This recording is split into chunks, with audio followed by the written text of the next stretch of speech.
Hello student, अपने YouTube channel JCD classes में आपका स्वागत है। आज की इस वीडियो पर लेकर के आ चुके हैं अर्धवार्षिक परीक्षा 2023 का कक्षा 11वीं का सेट ए का पेपर है। विषय है हिंदी सब्जेक्ट का।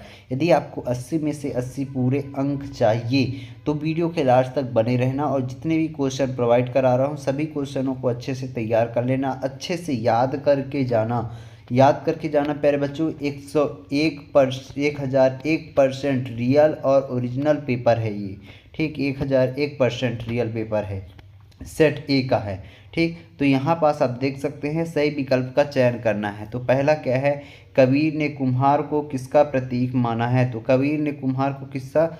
ईश्वर का। तो पिता के देहांत के समय प्रेमचंद्र की आयु कितनी थी? 6 वर्ष थी। अंगार उगलना का क्या अर्थ होता है? कठोर वचन कहना, ठीक। फिर अगला क्वेश्चन यहाँ पास आप देख सकते हैं, उत्तेजना के मूल कारण को क्या कहते हैं? विभव, ठीक।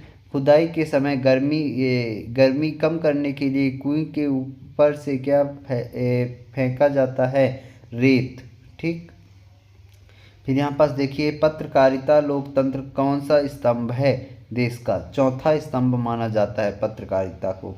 फिर अगला यहाँ पास देखिए, रिक्त स्थान की पूर्ति करने को आया है। कवि दुष्यंत ने वृक्ष के साए में खाली स्थान लगने की बात कही है। तो क्या लगने की?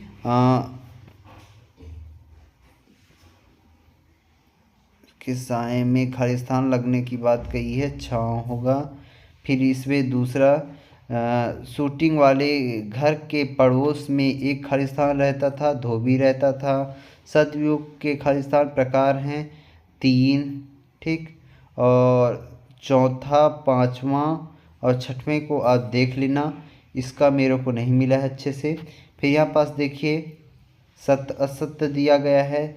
सत्य असत्य भी आप अच्छे से ढूंढ करके याद करके चले जाना, ठीक। ढूंढ लेना अपने बुक में, ठीक। और यहाँ पास देखिए, प्रश्न क्रमांक चौथा क्या है? यहाँ पास सही जोड़ी आपको मिलान करना है, जिसमें मैं कुछ आपको आंसर बताए दे रहा हूँ, इसको आप देख सकते हैं। जैसे चौथा नंबर का ये है, ये चौथा नंबर है रोला का होगा 13-12 मात्राएं, ठीक। नमक का दरोगा होगा प्रेमचंद, ठीक। ये 7वां नंबर।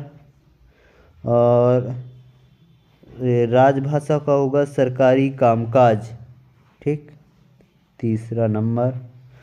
बाकी मुझे नहीं पता है, आप स्वयं ढूंढ लीजिएगा, ठीक। आगे के आंसर 7 नंबर का सही जोड़ी है। फिर यहाँ पास देखिए, 5वां नंबर, निम्नलिखित प्रश्नों के उत्तर एक वाक्य में देना है, 7 नंबर का है। तो पहला क्या है, कवि भवानी प्रसाद मिश्र के परिवार में कुल कितने सदस्य थे? नागार्जुन आधुनिक काल के किस वाद के कवि थे?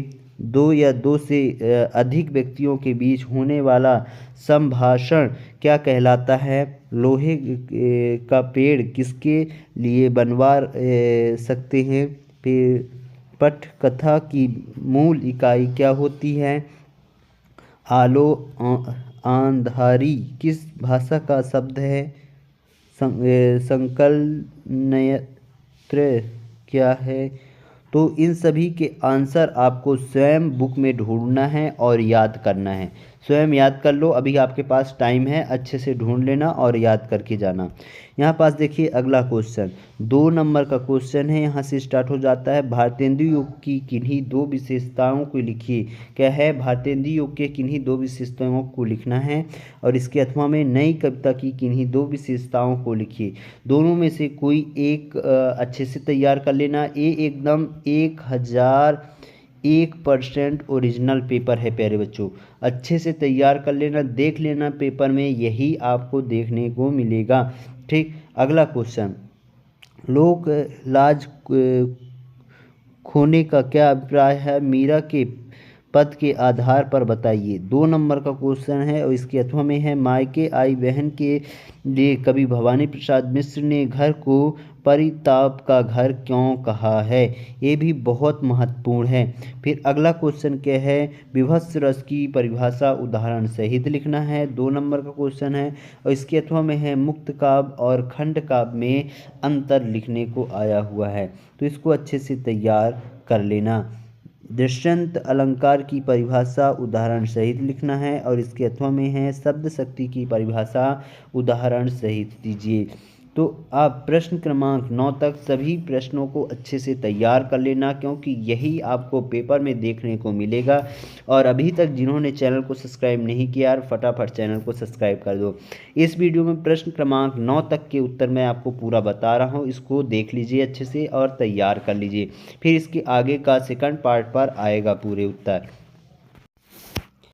तो यहाँ पास आप लोग देख सकते हैं भारतेंदु युग की विशेषताएं, 4 विशेषताएं, 1 2 3 4 विशेषताएं दी गई है। इसको अच्छे से तैयार कर लेना, याद कर लेना, रट करके जाना।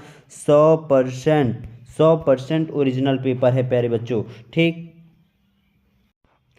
यहाँ पास देखिए विभत्स रस की परिभाषा दी गई है और उदाहरण दी गई है। ये भी क्वेश्चन आया हुआ है, इसको अच्छे से तैयार कर लेना, याद कर लेना और चले जाना, याद करके ही जाना। 100% पेपर आया हुआ है, पेपर में आया हुआ है। ठीक, फिर यहाँ पास देखिए शब्द शक्ति किसे कहते हैं, इसकी परिभाषा यहाँ पास दी गई है, लेकिन उदाहरण जो है, उदाहरण आपको स्वयं ढूंढना है और उसको लिख करके आना है। शब्द शक्ति किसे कहते हैं और उसका उदाहरण दीजिए। तो शब्द शक्ति किसे कहते हैं यहाँ पास दिया गया है और इसका उदाहरण आप देख लेना और अच्छे से तैयार कर लेना और छोड़ करके मत आना, लिख करके ही आना। 100% ये पेपर में आया हुआ है। ठीक बच्चों, तो मिलते हैं अगले पार्ट पर। सेकंड पार्ट बहुत जल्द आने वाला, देखना मत भूलना।